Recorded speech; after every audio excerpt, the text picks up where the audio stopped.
I'm back with a fresh tan from the Dominican Republic. We are back to pre-gaming with Bordzy. What a time for me to leave because it looked like shit hit the fan from the comfort of my beach chair. However, after a wild comeback that I did in fact catch on the airplane on Monday night, could the Edmonton Oilers possibly turned a corner? Well, I sure fucking hope so. Because I watched how Brett and Waz hosted postgame after 9-1 on Saturday night. I felt bad for my boys out there. I wanted to throw them a lifeline. But me and my buddies just chirped them all night long. But hello and welcome to Pre-Gaming with Bordzy. Pre-Gaming is a presentation of Bet365. Download the app today because whatever the moment, it's never ordinary at Bet365. Tonight, I'm joined by Coombsy, who showed up in the office 3 minutes ago and has brought so much energy. We are ready to go. We're going to get some oodle noodle tonight, boys. And, of course, producer Brett Holden behind the scenes. Give me a bark. We're so fucking back, people. I'm happy to be back. I did, in fact, miss a lot of you guys. I tell you, it was fun to be in the chat for a week. I really only chatted in pre-gaming because I go, oh shit, that's my show. Hop in there. I see why you guys do it. You guys are awesome in the chat. It's fun to talk it out, but I did have a good time in the Dominican Republic. I will not lie to you. 7 days, all inclusive. Coombsy, when you do a 5-star resort like that, I don't know if I can experience luxury like that and go back. I feel like a changed person. No, I could imagine. That's a nice step for you. When I did my cruise, yeah, right. Oh, like everything's paid for. You get 15 alcoholic beverages, which you think you're sitting there and you're It's a like, nice start. I can. Oh yeah, I can. Yeah, I got way more than 15. Bro. The amount of times at the end of the night where I'm like, I still got a couple extra that I'm just gonna order with my 2 a.m. club sandwich that's gonna come and while we watch How I Met Your Mother. Oh yeah, all that free, by the way. It rocks. That does rock. Did they wind up figuring out who the mother is? No. Oh, you've never seen? You've never seen? Yeah, I have. Okay. It's like, damn, dude, that's a show you gotta watch. Oh, also known as Friends 2. Fact, which is Seinfeld 3. Yeah. You were talking about the show. I thought you were asking if I did. No, Brett, we know that. It's okay. We're so back. We're so back. I missed you guys dearly. I also missed the chat, so let's get caught up in there because, of course, I hope he missed me. It's Austin. First comment of the night. Welcome home, Bordzy. Let's fire up this fucking band, baby. My ON fam, check your pulse. Bring the vibes. Chill your bevies. Lock and load. Time to build off our last W. Ride the momentum. Let's fucking go. Like that from Austin in there. Mackay and Dry. We saw McDavid and Wallman step up. I want to see Dry and Boosh. That's fair. I missed a fair amount of Oilers hockey while I was gone. I got updated. That sounds accurate from more than one person who's told me that. And the bottom 6 tonight. At least 5-2 on the 7-game road trip. Can't wait for Hyman's return. Number 1 fan. Time to shit or get off the pot. LFG, let's go Oilers. Yeah, I really thought we left Oiltober behind, but looked like it really carried over into November when I was in the DR. Lance is in with a simple, haven't said it in a week. Cup year. Cup year. Yeah, that one feels good. Mackay and Dry, that feeling when pre-gaming with Bordzy is actually with Bordzy. Cup year. Cup year. Bordzy's in your heart, okay? Bordzy's an idea. It's something that lives inside of you. Wait, no, maybe not. Mr. Burns, let's go Oilers. Here's hoping the boys can carry the momentum from the OT win and turn this season around. Rusty, Bordzy is back. That means we can start winning again. Let's go. More on that in just a second because me and Brett, we were discussing this. You can't toot your own horn, but I left and it looked like the Oilers got their absolute teeth kicked in for a week straight. I was asleep on my plane ride back on Monday, crossed into Canada basically when I woke up. I turned on the third period, shout out Amazon Prime. Also, shout out WestJet for Wi-Fi. That's fucking absolute game changer. It was awesome. But the moment I tuned in, the Oilers have a miraculous comeback that some would say is lucky. I say could be related to us being back in Canada. And Brett, as we pointed out, 2 for 2 on Cup Finals in the existence of pre-gaming with Bordzy. Stats are facts. Facts are stats. Hey, I mean, numbers don't lie. Remember that show on ESPN that lived for a very long time? Remember Stump the Schwab? We could go through all bunch. I don't remember that one. That guy who knew everything, and then people would try and stump him. Yeah. Oh, yes. Yeah, and That was then a he great was show. on. Totally. Yes. Wasn't he like before or after on the Dan Le Batard show? Something like With that. his dad, with that guy's dad. Bingo. Yeah. Yeah, there we go. That's right. Dan Yeah. Bedard's dad. Yeah. Bring back around the horn. Bring back ESPN, like obscure. Ridiculous. Bring back the television. mid 2000s. First things Yeah. first. Let's just keep Yeah. naming niche. That was like the start of Chris Collingsworth. Backyard Burger says, we are so back. Sadistic Angel, welcome back, Bordzy. We missed you. Also, there was one guy in the chat on one of the pre-gamings that said he prefers it when I'm not there. I immediately texted Brett and I said, ban him now. And I did. Really? Yeah. Oh yeah. That's love, brother. That's love Get right his there. ass. There we go. Spinner chip. Ayo, Bordzy is inside me. Yep. Kind of expected some of that. Also, Lisa's in the chat. I had some of the muffins today. I had some of the cookies today. Oh. I came back when I left. That sandwich is not mine, by the way. I don't own saran wrap. I live in the age of Tupperware. I've never saran wrapped anything in my life. But Lisa, I love you. And coming back to this office when there's like food, all of a sudden it's clean. That was like the first I walked in and I was like, what's that smell? Cleaning products? The hell is that? But there's food in the fridge. There's drinks in the fridge. I had a nice cheese stick before the show. Yeah. Shout out. I have a Bebsy. Mom, what are you drinking A there? Pepsi? Do you say Pepsi or Bepsi? Bebsy. I heard Bebsy. What's Bepsi? Bebsy. Pepsi. There we go. You know, you know. Copper Love Girl Bebsy. says, so glad you are back, Bordzy. I missed each and every one of you. So yeah, that's what it makes about me. I was Dominican. A lot of people asked. I had an absolute blast. 7 days. It was one of my best friends getting married. Known him since grade 1. I was a groomsman and the MC. Absolutely annihilated those boys out there. I was in my comedic bag. Like, Brett, I'm a good host. That's the element right there on the beach, Dominican, giving me the mic. It was awesome. But yeah, a whole week away. I got to tell you, I haven't done it in a while where you just put your phone down. Like, I didn't go on Twitter. I didn't go on Instagram. I didn't really go on anything. That might have been the best part of the entire 7 days. I haven't done that in 8-9 years, something like that. So I highly recommend you unplug. But pretty happy to be back. Also did a catamaran, at the wedding. But like the best part, all inclusives. You just don't do anything. I talked to my mom yesterday. She's like, "What'd you do?" I was like, "I don't know, my buddy got married." That was pretty much the only thing that happened throughout the entire week. It was awesome.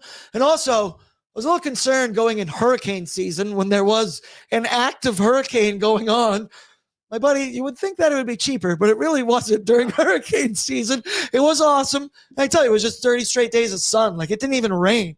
So shout out Lopasan, Costa Bavaro, something, spa and casino. This place had a casino inside of it. No free ads. Dude, for them, I'd do anything. They took care of me. They were calling me El Bordzo. I tipped every bartender $20 American on the first day. They wrote my name on a napkin. And they wrote El Bordzo. So then I'd come and be like, "Hey, I'm El Bordzo." And they give you the good booze. They give you the good tequila. That is the most like Bart Simpson thing I've ever heard in my life. El Barto. Thank you. Yeah. I saw some in the chat even Bort? mention that before as well. We need more Bort license plates, Coomsy. But my question to you boys, what the hell happened while I was away with this hockey team? Because it seriously looked like shit hit the fan. I saw they lost in overtime. They lost in a shootout. That 9-1 game looked like the lowest point in Oilers history in a minute. Like I said, I tuned into Brett and Waz hosting After Dark. I felt bad. I did laugh because I was like, so happy I'm missing this one.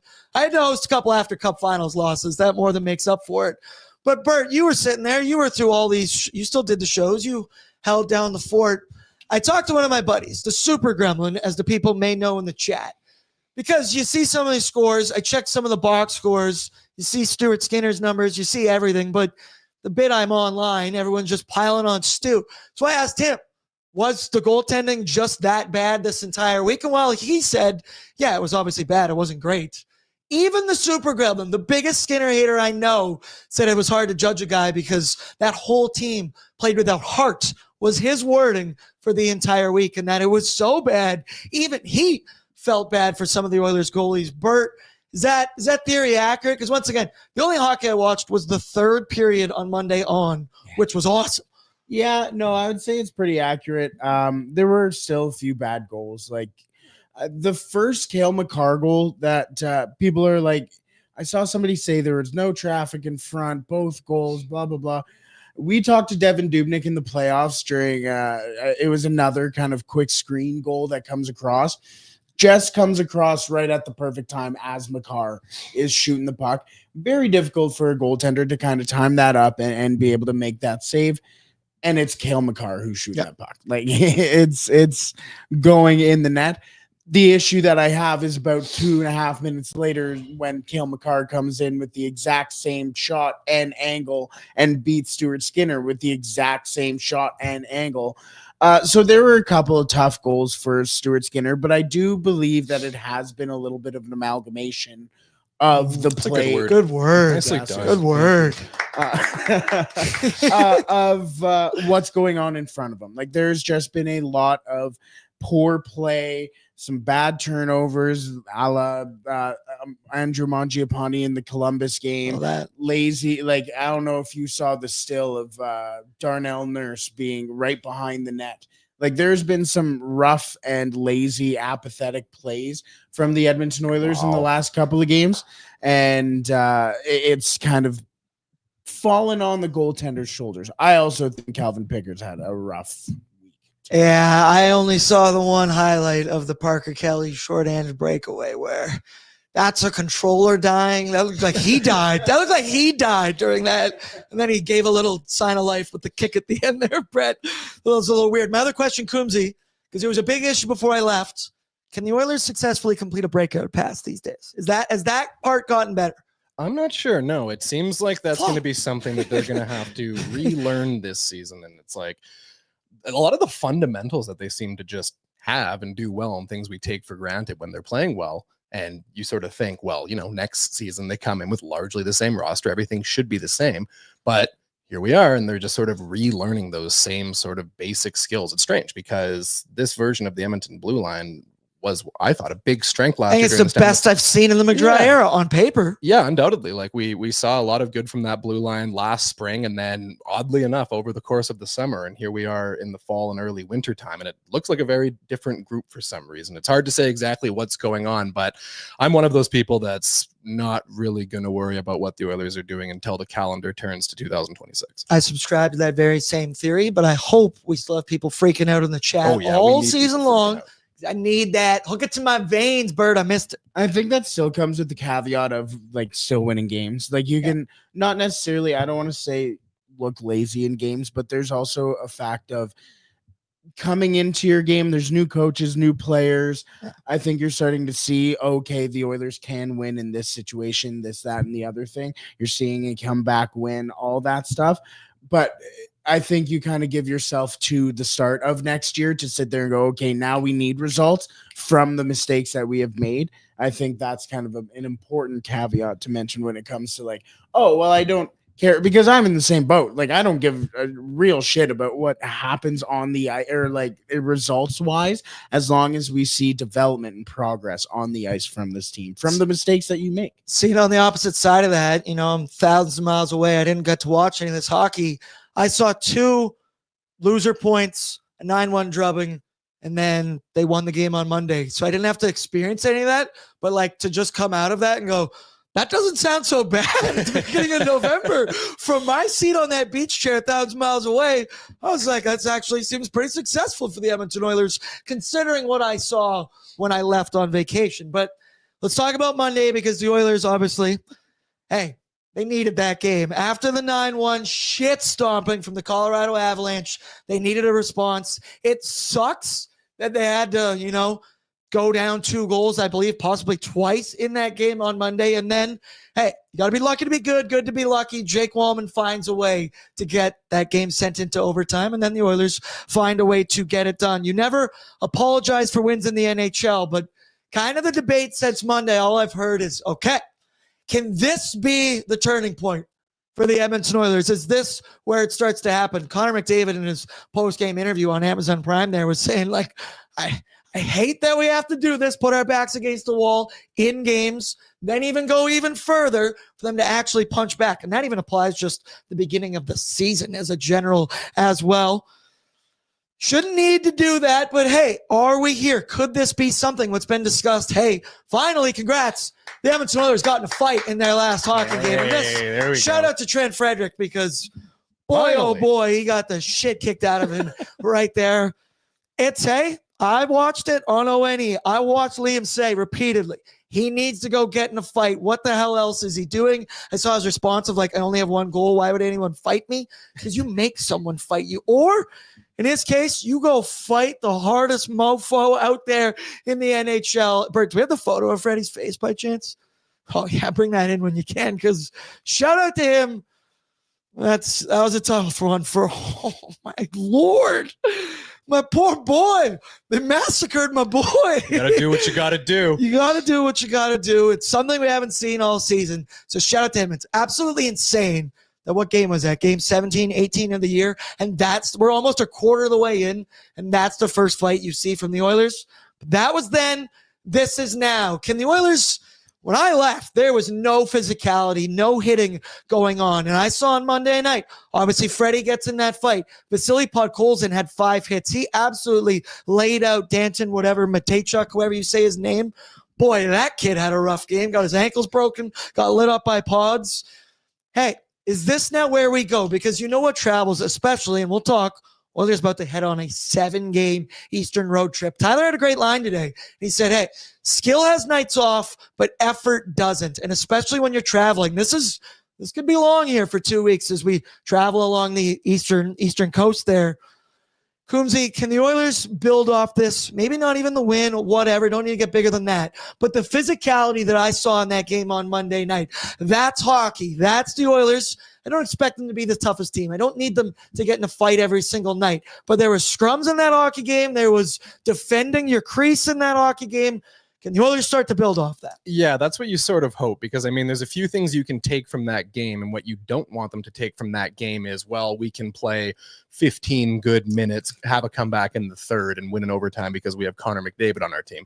That's not what you want the Oilers to take from that win against Columbus, because that's what we've seen a lot of these games early in this season. The first 17 games has been a lot of, bad first period, mediocre second period, find their legs in the third period, and time's up. There isn't enough time to win the game. But if you are going to take something from that effort against Columbus, they're always one of those thorn in the side teams, right? They're never a super skilled Blue Jacket superstar team. They're always gritty and annoying. And the Oilers kind of match that with their hitting and physicality, the scrums in front of the net, this and that. So if there's anything they can take from that game against the Blue Jackets is replicate that against other teams. Be an annoying team to play against, be difficult. And then you can be that team then who, plays through the entirety of it and isn't, in the third period, looking to find some magic to just bring something back to life. Wear the other teams down so that you don't have to go nuclear in the third. You can just play a normal game. Be the team that's difficult to play against for 60 minutes. Hey, the goals might not go in. You might get robbed occasionally, but that effort, that physicality, especially guys in the bottom 6. And I love how Freddie responded, because he said himself, I haven't nearly been good enough. We've said it a ton. If you're going to be that big, be that physical. We got 8 years of this shit, so we better figure it out here, brother. We got to figure out what role you're going to play with the Edmonton Oilers. I respect it, man. I also see Sergeant Battle. I respect Freddie for getting up again and again. Part of me was just like, stay down. Why do you keep getting back up? And then, buddy even let up at the end. And then Lance says, well, at least we know he can take a punch. That's one thing we had to find out. He can do it. Lance also said, Bordzy's positivity was missed. I agree. Because I watched ONE today. I was obviously producing the show. That was some negative shit today. They were talking about, like, what if the Oilers don't make the cup final this season? What are you talking about, Brett? It's a cup year. Thank you very much. I think I know what the problem is, and I don't know if anyone's addressed this. Right before the Oilers had that shitty week, clocks changed. Clocks went back. Dark now. Dark at 5 p.m. Seasonal depression. No one talked about it, but that's probably why they had a bad week. Dr. Coombs, Have they had their Halloween party yet? I didn't see any photos. You got to get drunk with the boys. Hey, an Eastern road swing for 7 games? 2 weeks of fun times on the road. In Florida? Yeah. I believe they're going to be in Florida. They're going to be in Buffalo, too. Have a little hazing situation. Who knows? It brings the team closer. Bring back hazing. Murder somebody, commit a crime, and cover it up together. Like an international crime.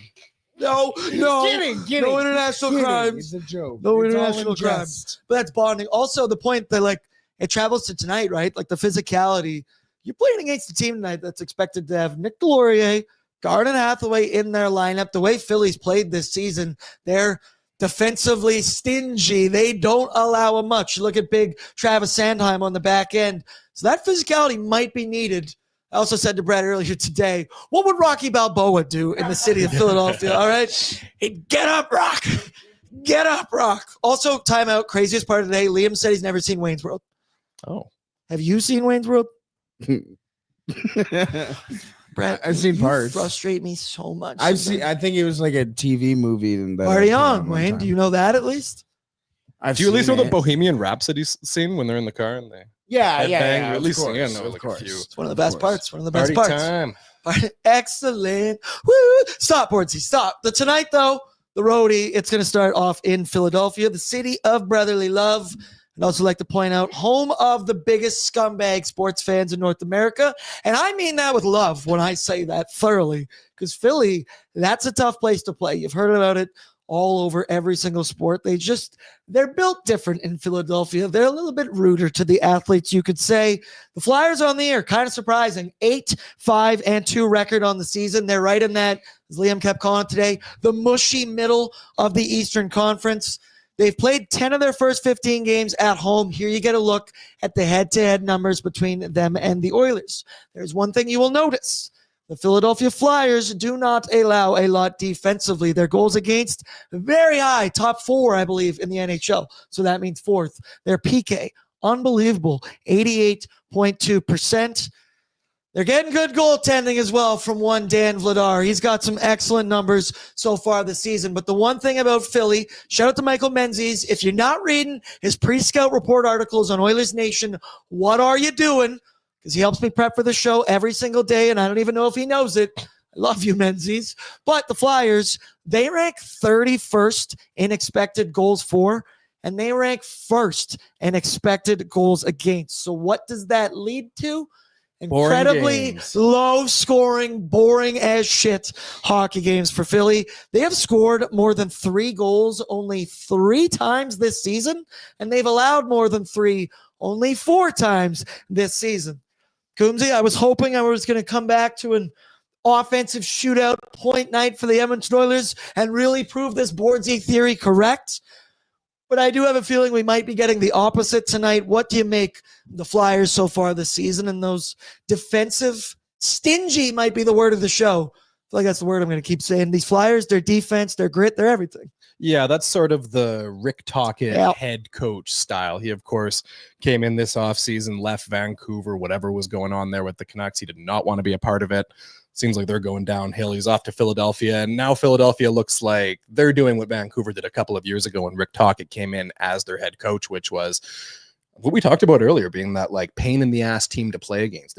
The whole thing of Rick Tocchet's game is you never want to be an easy team to go up against. You want to be physical, gritty. You want to be, forechecking hard, back checking hard, doing that sort of thing. So I don't think the Philadelphia Flyers in 2025-26 boast a tremendous amount of skill, but this is a team that's not going to make it easy for you. So again, like I said earlier, if the Oilers come in and they play 22 good minutes, then this isn't a game that they're going to win. This is a game where they have to show up and play at least 50 minutes, ideally 60, but you want to be up there and you can't be letting the Flyers kind of run you around in their own building, because as you just said, like Philadelphia fans, they do their thing. They get all wired up. So it can be an uncomfortable environment to play in.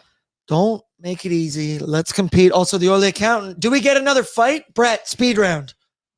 God, no. We won't see another fight until January. Yeah, except for when me and you get into it later. Let's have a battle royale tonight. You guys, if we don't get one, the 3 of us will throw down on After Dark. Tune in. You want to do a lubed up Royal Rumble? KY jelly, just get her going in the tub. Absolutely. Stealth Legend says we have 3 guys who can fight on a regular basis. If throw down for my boys if need be. Sergeant Battle also said, I want Zegers to try and do some fancy shit and get leveled. That'd try be and nice. do a Michigan and just boom right in the teeth. Also, Mr. Bird said, see, this is the lighthearted vibe we crave. Same reason we appreciate June's humor. Get that positive vibe going. I love you, Mr. Burns, and that's all you're ever going to get here on Pregaming, because in my opinion, life's too short to not make jokes the entire time. And hope, be optimistic. We can be pessimistic on After Dark all we want, but Pregaming, We're always positive. All right, let's go now. Need to know information courtesy of Wilhock Beef Jerky. Do I still know this ad read off by heart? Damn it, no, I think I might need Only the finest tasting meat products earn that Wilhock name. Made from, Brett, I'm looking off, made from 100% Alberta beef. Their jerky is aged, seasoned, smoked, and marinated to savory perfection. They gladly fill orders of any size. You can find their jerky, sausage, and other products exclusively out of their Leduc location. Or for more info and to get your jerky on, head on down to willhockbeefjerky.com. The most impressive thing about that is that nobody saw you look over. But I wanted you to look at me. I wanted you to know. I will confirm that he did look away, but as soon as the slate went away, you were looking at your screen. And I had to go, wait a minute. The Only the finest. Only the finest for Wilhock Beef Jerky. Beef of the week. All right, same lineup we expect as Monday versus Columbus. Bert, will you pull it up for me? I believe it's our pal Tony Brar. So we're looking at Savoy, McDavid, and Manja. Then Pod Colson with Draisaitl and Jack Roslovic, who looks like he's been figuring it out with the Edmonton Oilers' big OT winner on Monday night. The Iceman, who Jordan keeps DMing me.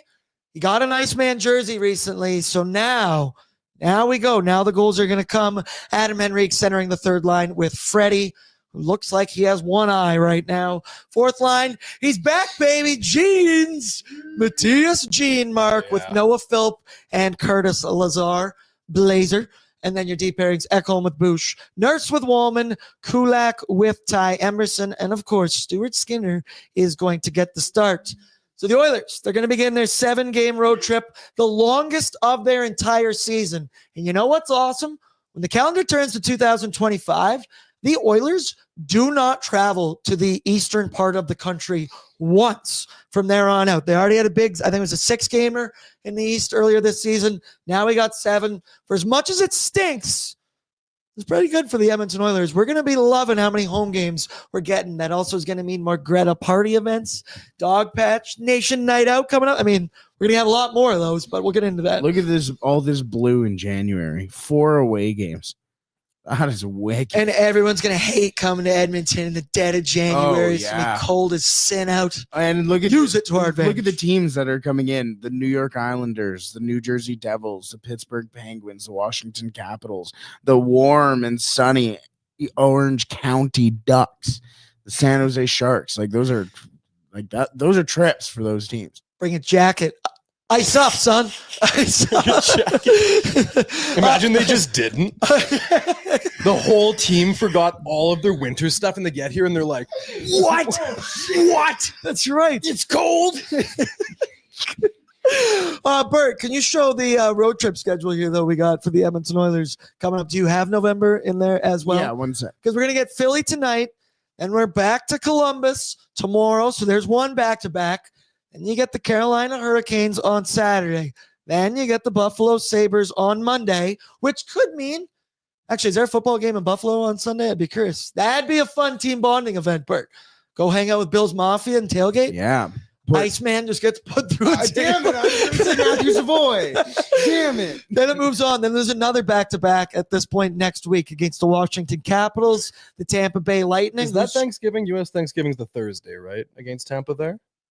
Is that when that is? Because I always think about that game they had in Washington when they just beat the wheels off the Capitals and kind of turned their year around. Evander Kane wore a rollie. Yeah. Is that Black Friday? Because isn't that when Black Somebody Friday in the chat, please help us out. Let Maybe us know you're when American. the Yanks do their Thanksgiving. I don't really care. There we go. And then we get a Stanley Cup Finals rematch on that Saturday. 7 games all on the road. 3 of those 7 teams currently in the playoff picture as of this moment. I also love that Brett just put a laughing face emoji over top of the 9-1 Colorado game. We joked earlier. If it's not on the schedule, I don't know what that means. They only play 81 this year. Only played 81 They this only year. play Tough. Hey, 81. one game got canceled. Don't know what happened. Both teams forgot to show Jumbotron up. fell on the ice. Only one team forgot to show up. But my question to you, Coombsy, 7-game roadie. So that means a possibility of 14 points. Obviously, we can revisit this later on the week. What does a successful road trip look like for the Oilers here, points-wise? Is that some tough teams? The Oilers have obviously been struggling. Yeah, that's an interesting one. Possibility. I mean, you'd hope that they win 5 games here. That'd be very good. And I mean, I think you hope that they win some games in a commanding fashion. Like I talked about, it was 2 seasons ago when they had that huge win over the Capitals in U.S. Thanksgiving. I think it was like a 5-0 win or something like that. You want them to come out at the end of this road trip looking better than they did at the beginning. I think that would be sort of a positive thing to take. No matter how the results go, you never know. The NHL is weird. There's a lot of 3-point games and a lot of bounces. A lot of things happen on the road where you can't necessarily go 5-2 just because you're a good team. But if we see the Oilers at the end of this trip in Florida play their best game of the trip, then I think we can feel good about it. Yeah, I like that as well. I kind of like that answer because once again, 7-game roadie, tough teams. It's not going to all be about the points for me there because I do expect the Oilers to lose a couple games on this roadie. I'm sure of it. But like a night like tonight, this is one you should win. You should beat the squad. Kick it off on the right way. You obviously had a great game against Columbus. For me, I'm just saying as long as you're above 500, as long as you are above 7 points, I'm going to take this. But that's a very good point about what style they're playing. Hopefully some physicality. They keep mentioning the physicality travels. Your skill might not night to night, but that's the one thing they can carry over. And on this road trip, you know who didn't fly? You know who we didn't see a photo of in an aloe sweatsuit? Ryan Nugent-Hopkins. Speck had a great tweet. He said, I and Ryan Nugent-Hopkins are both not on this road trip. Speck, I laughed at that one. Gold star for you. It made me giggle. While Nobby also gave the most knobby answer ever regarding Zach Hyman and his return. I quote, unfortunately not ready for tonight against Philly. Definitely sometime next week. Maybe tomorrow if we're really lucky, but definitely by Saturday. Brother, just tell me when he's going to be back. This has been months. We discussed it on ONE. Like, I don't think it could be a conditioning thing. I don't think it's the state of the hand. Just circle a date, tell me a date. We can look forward to Zach Hyman being back because another guy, maybe not defined by his physicality, but during the NHL playoffs, Zach Hyman was defined by his physicality and the hits he brought. Coombsy, reading that sentence there that he kind of gave me just had me confused. Yeah, that's always a bit. Tell me when.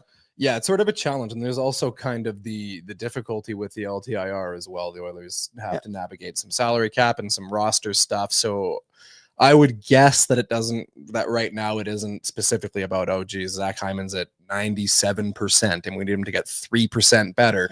I think it's more of a roster issue and they're figuring out, okay, can we maybe pull the trigger on a trade and move out a cap hit like, say, a Ty Emberson or a Matthias Janmark or somebody like that before we dump somebody on waivers. I don't know specifically what that would entail, but that's my guess, is that this is something up in the general manager's office that's sort of being worked on. And that was already a case. They're going to have to send down, I believe it's like Ike Howard and one other forward.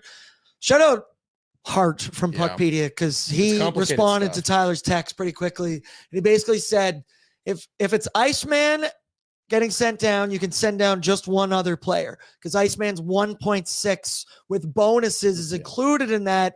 That goes down. But if the Iceman doesn't get sent down, then the Oilers got to send 3 down. Then you add in that it's a 7-game road trip. You don't know other injuries. Obviously, Kapanen's on LTIR. Nuge is now on IR. It's a little bit messy. It's a little bit confusing. And that's why we have Puckpedia as a friend.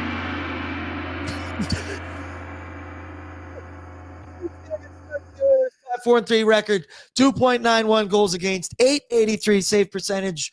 But in his career against the Flyers, 3-1-1 record, 257 goals against, and a 919 save percentage in his career against the Flyers. Looking for that, Stu. Looking for overtime, Stu, who in my book should have gotten an assist on that Jack Roslovic goal because it was that important. On the Flyers side of things, 8-5-2 record on the season. Offense been a bit of an issue.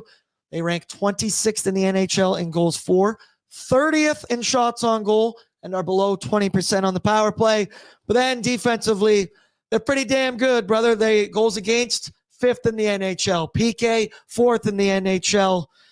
They're very good. Oh, also top 4 in shots against as well. Trevor Zegras, he's a bit on the rebound this season. First year of an 8-year, $8.75 million deal. He's got 16 points in 15 games, leading the Flyers. Travis Konechny behind him with 5 goals, 8 assists, 13 points. Their defense has been key. Travis Sandheim, I think we're going to see a lot of him tonight. He's third in the NHL in average ice time per game at over 26 minutes a night. We'll talk about it. Hey, he's on the bubble for Team Canada. Once again, he was on the Four Nations roster. I don't think he did anything to lose his spot, but he didn't do anything to totally grab it for those 2 weeks last season. The defense has been good. I believe it's Cam York. He's also having a good season. Even Jamie Drysdale, who's often injured, is yet to be injured. I might have just jinxed him right there as I said that. My bad, dude. And then tonight it's Dan Vladar, 6-3-0 record, 2.18 goals against, which is second in the NHL, and he has a .917 save percentage, which is fifth in the NHL. And in his history against the Oilers, he's got a .921 save percentage. So he's done it before in 5 games, but let's go. Come on, let's get after Dan Vladar. I'm curious now, play along. You got a storyline, key to victory, anything tonight? Mine, I think I've been pretty clear in it. It's all about physicality. If you're in that room, you can't look at Trent Frederick in the eye across the room and be like, yeah, I'm not going to give it my all tonight. Yeah, I'm not going to go into that scrum and grab that slightly bigger guy than me, because that face right there is going to be wearing it for a couple weeks. And I think that's something that can inspire others. We heard Connor McDavid say it. We had, was it Thomas Hickey on ONE yesterday? He was in between the benches. He watched Freddie skate by, said he looked rough. I can't confirm. He looks rough.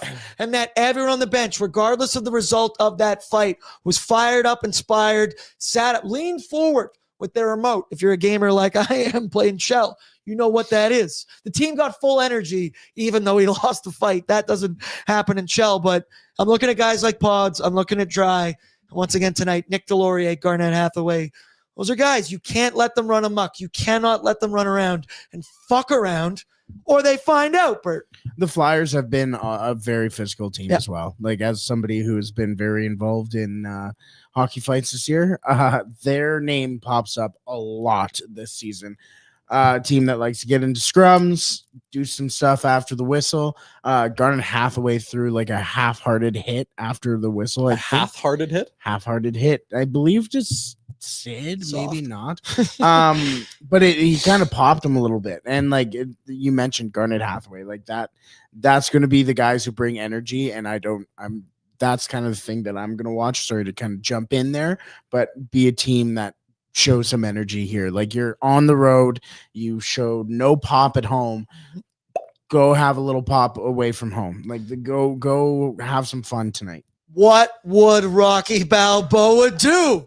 He'd get back up. Rock Coombsy, you got a storyline, key to victory. What do you got for me? You know what else is worth considering? Give me another pop sound again. About That was good. That was good. Someone who doesn't back down from a challenge in Philadelphia, the Fresh Prince of Bel-Air, when there was Born that guy. and raised. Yeah, there was that guy that spun him up above the head, and then he had to move to a new city. That's what the Oilers don't want to do tonight. Is you don't want to get your ass kicked and then just have to leave there. Don't want to relocate. Don't want to relocate. In all honesty, the key to the game for the Oilers, as we've sort of been talking about, the theme is playing a full 60 minutes. You can't come out and have a slow start. You can't have a slow start to the second period, a slow start to the third period. They've done that so many times this year. You know, you feel like they're building momentum, then all of a sudden it disappears. Let's see a full 60-minute effort. Even if the skill's not there, the conversion's not there, whatever. Worry about the effort. Mackay and Dry points out Will Smith is on San Jose, though. That's a strong point. That's that Will Smith. That's a strong I was point. talking about the Fresh Prince Will Smith. QF Pro also says Scientologist. Slap. QF Pro, Broad Street Bullies are back? Question mark. I think they might be. Bert, let's get in the home team lineup, brought to you by Oodle Noodle. Download their app today, available on the Google Play Store or the App Store. And once you do that, sign up, create an account. And right now they got their $2 deal on any regular box, any premium box, for $2. You can add 2 green onion cakes or 5 spring rolls or 6 deep fried wontons. That's a deal that, gentlemen, I think we're going to be doing a little bit later. I have yet to get Oodle Noodle for the boys throughout this season on pre and post. That's on me. You should see Brett's reaction back there. He's ready to explode. Yes! We're back. We're getting Oodle Noodle. Thinking of bun chow goy for myself. What about you? I usually like a hot box or 1,000 years of flavor. I always got to get a green onion cake along with it. We'll hotbox tonight. Don't worry. We will hotbox. We'll hotbox. Bert, pull up the lineup for me. Projected for the Edmonton Oilers. One more time in case people are joining late. The Oilers. On the radio. Oilers. Radio Network. Mangiapane. I fucking missed you, boys. Mangiapane, Connor McDavid, Matt Savoy, Vasily Podkolzin with Leon and Jack Roslovic. Your third line, Iceman with Rico and Freddie. Gene Mark with Noah Philp and Curtis Laser. And Matthias Ekholm with Bush. Nurse with Wallman. Brett Kulak with Ty Emberson. Let's talk about it. Because Connor McDavid had a performance for the ages on Monday night. Nobby said it best. He simply would not let the Edmonton Oilers lose. I said to Brett, he pulled the old Greg Jennings because he put that team on his fucking back. No broken leg, though, as I did point out. Before I left on vacation, McDavid was not shooting the puck. He was overpassing. He was incredibly hesitant. And it appears since I have returned that all of those things have gone away. He's shooting the puck like a McDavid shot prop tonight, even though the numbers against Philly might tell you otherwise. He's got 4 goals in his last 3 games, and that was vintage McDavid on his first of 2 on Monday night, breaking ankles, using his speed, head up all the way. He dragged the Oilers back into the fight. He won them that game.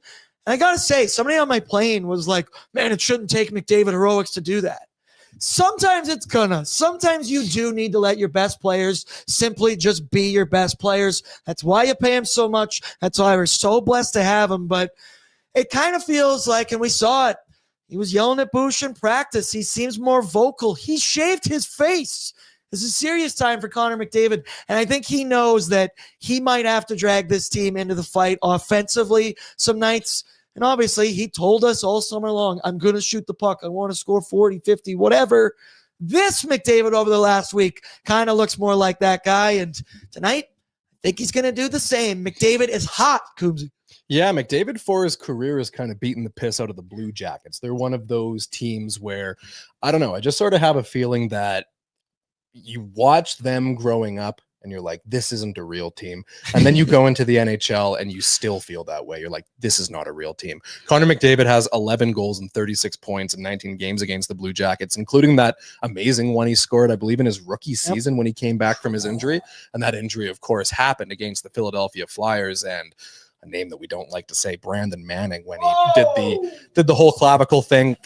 Connor McDavid's also been really good against the Philadelphia Flyers for his career. 17 games, 33 points. So I would imagine he looks back at that experience and remembers that he didn't get to play his entire rookie season because of those goddamn Philadelphia Flyers. And let's hope he has that in his mind tonight and he beats the piss out of them. Blame the fans, Connor. Blame the fans because they're the same. They're terrible energy. They're still in that building. I saw somebody said they're the type of people that throw snowballs at Santa Claus. They piss and shit themselves. I hate the Eagles too. I just fucking hate the Eagles. Also, that's because of the Patriots. That's because of the Patriots. Who's the MVP front runner for the NFL right now? Caleb Williams. Drake. Motherfucking May, baby. But we're here for the Edmonton Oilers. Also, Philadelphia Wings. They fucking suck too. Well, there you go. The Union. The Phillies? The Union, Phillies fucking suck. The Union, yeah. That's their MLS team, suck. right? Yeah. Remember when the good pull, the Union Bordzy. lost to LAFC in a penalty kicks. They fucking broke Maxime's neck. No, his leg. They broke his neck. Bullshit. You know what else? He missed the World Cup because of it. They broke the man's neck. Do you know what else sucks shit? The fucking Liberty Bell. Yeah, I don't get that. It's cracked. Fuck off. Get over it. Barney licked it. It's a joke. All right, stop going back to party. Let's go now. Starting goaltender report, which is brought to you by, you're going to like this, folks, the Nation Night Out at Dogpatch. Come on out. This one is going to be a good one. I saw some people like Lance saying he already bought his ticket. Tickets are $10 and includes an exclusive swag bag plus access to a brand new Nation-themed menu crafted especially for that night. We're at Dogpatch all the time for pre and post. You should always be coming down to Dogpatch to hang out with Brett and I. But you should especially be coming down to this one Saturday, November 22nd. It's an earlier one. So that means we might have a little bit of fun afterwards. Who knows? Night out means night out. We're going out. We're going to do something, and we're going to do it as a group. But it all starts at Dogpatch. Cheer on the Oilers together. Have a couple brewskis together. Space is limited. So grab your tickets now at nationgear.ca and become a part of the unforgettable evening of hockey, laughs, and nation vibes. There it is. nationgear.ca to find more information and get your ticket. Coombsy, you going to be there? Yeah, I think afterwards we can go wander around the River Valley on psychedelics or something. I'm in. I'm so in on that. I just want to make sure. I just want to preface that is not a part of the package. Yeah, no, that's our own. No, our that's the extra one. You pay $20 to me, and I will take you on an expedition where you learn something about yourself. Shaman Coombsy. Shaman Coombsy. There's not an official included package. I just wanted to say that. Pull it up, starting goaltender, tail of the tape, head to head between the two of them. Stu versus Dan Vladar. Stu, 5-4-3, 291-884 with one of the S words. And then Dan Vladar only played 9 games, 6-3-0 record, 218 with a 9-17. For Vladar, I do want to point out those are good numbers. You don't knock good numbers. 2 of his 9 games have been against a playoff team. However, those are numbers and stats that can lie to you because currently not in the playoffs are the Panthers and the Maple Leafs, and he's beaten both of those teams. He's had good numbers against the Oilers, obviously. The Flyers just simply don't allow a lot of goals against. I said they've only allowed more than 4 times this season. Coombsy, let me ask you, because it was on Liam's game day bet. Oilers team total over 2.5 goals. Do the Oilers score do they score 3+ tonight? Yeah, they do. I really hope they do because we're going to have a bad time if they don't. Hey, we'll always have a good time. But yeah, I agree as well. If this one feels like one you want to bet the under, but then that's sometimes where it's called the man in the suit. You do the opposite trap game because of that. We'll get into a minute for bet 365. Shout outs. So Stuart Skinner as well. You watch games while I was away. Was he better than the save percentage tells you? Because we always talk about box score hunters. Now Liam just does the Stuart Skinner quality start meter, which was a so-so on Monday night for Stu. And the one thing I want to bring up, so like it's the classic changing of the goalpost argument. Let me try that again. It's the classic changing of the goalpost argument because when I left on vacation, everyone was clamoring for Stu. We need the timely save and we need the breakaway save. Not only did he do basically both of those in the final minute there in overtime, and obviously Jack Roslovic goes down. He had multiple breakaway stops. He made the big save. Obviously, you don't like it. You know, allows 4 goals against on, 20 shots, 19 shots, something like that. But you asked before I left for the timely ones, the big ones, the breakaway ones. And I, in that third period, only saw those stops come from Stuart Skinner. I've said it a lot before. I'll be real with you. Hopefully this is something Stuart Skinner can build off, but I'll be real with you. He's always getting thrown in the mud online because he had those, he's talking to the media and, like, I feel okay with my game. I feel pretty good with my game. And you go and you check the box score and the save percentage and you go, how could this guy be happy with his game right now? I have been watching all these games except for when I was gone there. I do think Stuart Skinner's been okay. He hasn't been ass as much as everybody wants to tell you. The team in front of him has let him down a lot. He has also let the team down a lot. But let's not just always speak in hyperbole here because he's made a couple big ones. Yes, you can call me a Stuart Skinner glazer. I say Stuart Skinner truther. But Coombsy, confidence level in Stu tonight. Let's go there. Like a 6 out of 10. 6.5. Yeah, I'm taking about 6.5. I don't know if the numbers are necessarily as bad as they come across, which is an 883 save percentage, 291 goals against over the course of 12 games. That's thoroughly mediocre. That isn't very good. But I don't know. It's one of those weird things with Skinner where it feels like a chicken and an egg situation, right? Yeah. Sometimes you watch the Oilers and you think, man, this team has no confidence playing in front of their goalie. And why would they? Everything's going in. And then the other way around is sometimes it's like, man, how can this goalie even play behind this team? Like their defense is a mess. The passing's terrible. Back checking's non-existent. And it's hard to tell sometimes which one is it. And it feels like it's a combination of a bunch of different things. And you do sort of wonder if familiarity breeds contempt a little bit with the Oilers and if they're just sort of tired and frustrated of playing in front of this guy over and over and over again. You just wonder if eventually they just need to shake things up and get a different goalie in the tandem. I'm not really sure if Stuart Skinner is the reason this team is not doing as well as they should, or if he can't be the goalie of the Oilers, is not really what I'm saying, but it does sort of feel like at some point the Oilers are going to have to get off the pot. They're going to have to make a shake up here. Yeah, McKay and Dry said Stu isn't the reason we're doing mid. Lance, Stu has been okay. Mr. Burns says I'm going to get Stu Glazer on a jersey one of these days. I love that. And then Sergeant Battle. I don't care how many he gives up. Just get the last save. And on Monday, he did. Yes, Bert? We have been a fucking dictionary today. A dictionary, thesaurus, whatever that sentence you just made. If you aren't coming here for like the good old Tim and Sid edutainment, you're welcome. Yeah. Yeah. Go write a paper after We this. should talk. Ice up, son. We should write a paper. You just We should talk contemporary social things. You guys want to tune into After Dark where we get political, Cruisy? Yeah, and that's when the there's no sponsors on That's that the one? psychedelics. Yeah, That's the yeah. psychedelics. The only edition, I know. sponsor is Raytheon. We're just live naked. Connor Brown's in here and he says, I hope Skinner plays well enough to raise his trade value.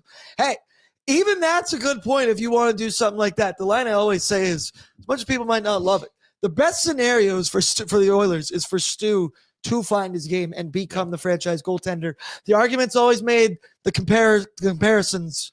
We gave up on one Devin Dubnyk when he was pretty young on a terribly defensive team. And once again, the Oilers aren't terribly defensive, right? But same argument, you get what I'm trying to say. Let's move along to now the away lineup brought to you by the Jasper Pond Hockey Tournament because it is coming up. Coombs, you playing in that one this year? I think so. I was there last year. We were in the. How'd the team do? We were in the B final. We didn't come through in the B final. That's enough to get we lost by back. 1 in the B final. It was this is where the jeans joke comes from, actually, is after losing all of our games, I think on Sunday morning played against a team where a guy was wearing jeans and we beat them handily. That was exactly where the jeans award came from. Where it comes from. If you're not coming here for origin stories, what are you doing here? That's crazy. That's a good pull. Yeah. That is how that happened. We've been asked a lot this season where it came from. He was also wearing his jeans in the hot tub after.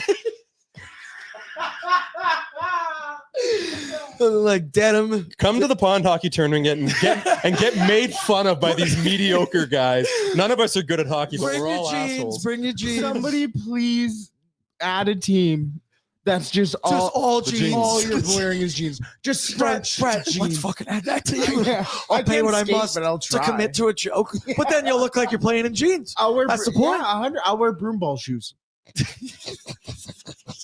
Mark your calendars, January 23rd to the 25th, 2026, the Jasper Pond Hockey Tournament at the Fairmont Jasper Park Lodge. The ultimate getaway in the heart of the Rockies. It's 4-on-4 on the ODR with teams of 4 to 8 players. Head on over to nationgear.ca and register your team. You can check the price. Also, Sergeant Battle said he already bought his Nation Night Out ticket that fast. I love you. Also, Sergeant Battle, might be seeing him more often in January. I don't know. I'm hearing things. Pull it up here with the expected lineup tonight for the Philadelphia Flyers. Your top line, there he is, Trevor Zegras with Sean Couturier and Matvei Michkov. The latter two, not sure if they're getting along right now, but it's also just kind of the fatherly figure the captain sometimes has to yell at his young son in Matvei Michkov. Second line, Tyson Forrester. Not confirmed 100% if he's in. I'll check Twitter in a second. X.com with Noah Cates and Bobby Brink. Third line, Owen Tippett with Christian Dvorak and Travis Konechny. Team Canada's Four Nations, Travis Konechny. If he's on that team again, I will riot. And then your fourth line, this is what I'm talking about. Nick Delorier, Rodrigo A-Balls. I don't know if that's how you say that, but I like saying A-Balls. So I'm going to choose to say it. Garnet Hathaway. And then your deep pairings, Cam York with Travis Sanheim. Both guys having great seasons. Then Nick Seeler with Jamie Drysdale. Still healthy, Jamie Drysdale. And then Emile Andre with Noah Juleson. Confirmation Tyson Forrester is active and off the injured reserve. He is playing tonight with a picture of him on Rogers Place ice. There you go. The best ice in the entire NHL. You don't even have to ask me. That's a player vote right there. But yeah, if you haven't seen it recently, Matvei Michkov back in the news. Sean Couturier had some words about him. Rick Tocchet had some words and just saying, hey, he's a young guy. You're not always going to score. So Michkov went 9 games without scoring a goal. Then I guess we heard he was trying Michigan's in practice. And then the other game went to overtime. Him and Couturier are 2-on-1, maybe not 2-on-1, 2-on-2-ish, trying to cross the blue line. Michkov's fucking around on the blue line there, and then it goes offsides. And the two of them, Couturier looked like he was ready to pop. He looked like he was pissed. But this story's nothing new. Young Russian guy. Going to take some time to find the defensive game, the things that carry over. That's any young player, but also a guy coming over from the other side of the world. It's going to happen. Bert, pull it up one more time. That line up there. Who's your player to watch? All three of us. For me, I'm going Travis Sanheim, just specifically because he's going to be on the ice a lot. You're going to be forced to watch him. Once again, averaging over 26 minutes a night per night. And he's on that Team Canada bubble. So I'm curious. We know he's big. We know he's strong. We know he can defend. I'll put my hand up. I don't watch a lot of Flyers games, and I want to see if Travis Sanheim can thoroughly break the puck out of his own zone. He's my player to watch. Coombsy, what about you? Let's go with Matvei Michkov because it's the easy one. He got called out after their last game by the team's captain. They play on the same line. So I would imagine we see Matvei Michkov play a good game. And I also think we're going to see a decent amount out of this fourth line with Nick Deslauriers and Garnett Hathaway. Of course, Garnett Hathaway did an amazing performance of I Dreamed a Dream in Les Miserables. Bert, we only got a couple minutes. Can't unpack that. Let's keep going. I like Bobby Brink. Bobby Brink's been a player. Brinky Bob. I love alliterations. I'm pretty sure Brady Bordato will be my son. Ooh, that's good. That's good. Tom. Shout out Tom. But I love that you both love that. I'm pretty sure Bobby's been on their power play as well, or at least one of their power plays. So I've always wanted Bobby Brink to kind of become a serviceable NHLer. I think this will be the season that kind of makes or breaks that. But not tonight, brother. Not tonight. Let's go now. We're back. It's time for Bordzy's Bankroll, brought to you by Bet365. Download the app today because whatever the moment, it's never ordinary at Bet365. Must be 19 plus. Please play responsibly. I couldn't place a single bet in the Dominican Republic. Don't, Coombsy, don't. Okay. But let me tell you, I did try because I wanted to get a couple in. And on Sunday before I left, Brett, I didn't tell you, plus 1,000 8-leg spider on NFL Sunday. Shoving 10 into 100. Felt great. So I got my account be flush right now. And tonight we're going with Connor McDavid, 3+ shots on goal at -170. His last 3 games, he had 3, 4, and 5. He also, in that 3-game stretch, has 4 goals. Your second one, going back to the well here. Darnell Nurse, he's done me well this season. Also couldn't really think of a second one. Nothing was jumping out at me. So Darnell, you get it. 2+ blocks, also -170. And in his last 3, 4 blocks, 4 blocks, 3 blocks. That's good enough for me to wager on responsibly. And then the other one, it's Connor McDavid's world. We're just living in it. He's finding his game. He is back to Connor McSexy. He's also clean shaven. He's more aerodynamic.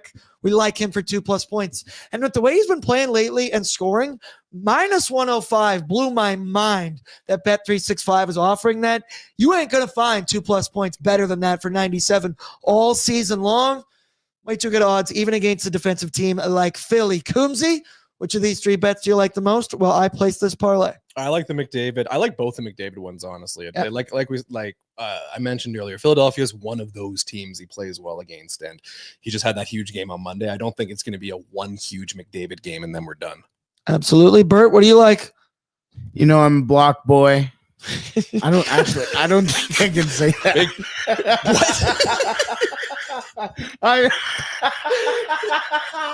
I'm 90% sure. I'm 90% sure I can't say that. I think so. Holy shit, it's fun. Yeah, that's a good one. Okay, keep going. Yeah, Darnell Nurse. I concede. And that parlay placed together is a whopping plus 330. Ride with me, people. Hopefully we meet at the cashier. That is not legally binding. Final one, score predictions. Bert, back to you. You go first. And with also an anytime goal score. Let's go 4-2 Oil. Let's do Jake Wallman, hot stick. Let's ride it, baby. Yep. Coombsy, what about you? 4-3 for the Oilers in overtime. I'm going to go 3-2 for the Edmonton Oilers. They do score 3, but I'm thinking low scoring. Could be a little bit boring, but I'm going to have oodle noodle tonight, so it's going to be good. Thank you for watching. I missed you all dearly. I missed you guys. This job's the best. I love this stuff so much. We'll be live. Thank you, Goomsy, for that. Saw that on the monitor.